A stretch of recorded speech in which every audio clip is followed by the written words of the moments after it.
को तोड़ने का प्रयास किया तो मुझे कुछ निर्णायक फैसले करने पड़ेंगे और देश की जनता आपको देखेगी।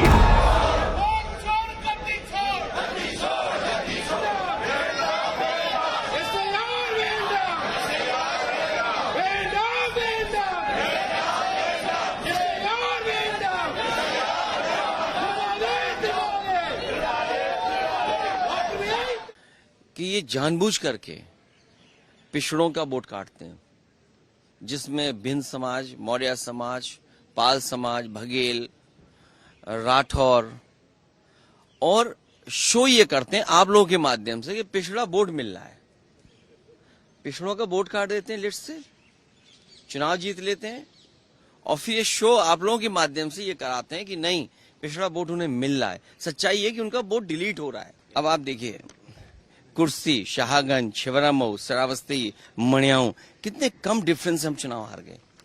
और डिलीटेड वोट ये दिखाई दे रहे हैं, कितना डिलीटेड वोट है। ये तो वो कम समय में हम आइडेंटिफाई कर पाए। अगर हमें ये जिस फॉर्म में हम लोग चाहते हैं वोटर लिस्ट हमें उसी फाइल में मिल जाए तो हम ज्यादा ढूंढ करके दे सकते हैं। और 19 में जो वोट डाले हैं 22 में कट गया। अगर वोट बनवाने का एक प्रोसीजर है तो वोट कटवाने का भी एक प्रोसीजर है। हमारी डिमांड केवल इतनी है कि एक जिलाधिकारी को सस्पेंड कर दो आप।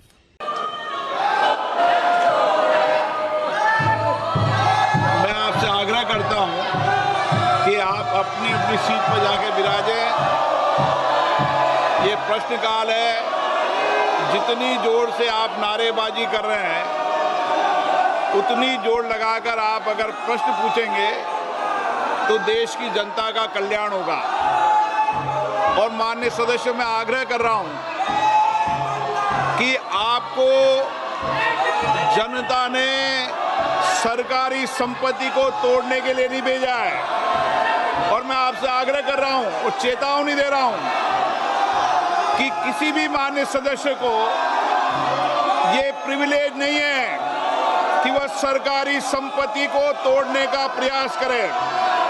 अगर आपने सरकारी संपत्ति को तोड़ने का प्रयास किया तो मुझे कुछ निर्णायक फैसले करने पड़ेंगे और देश की जनता आपको देखेगी।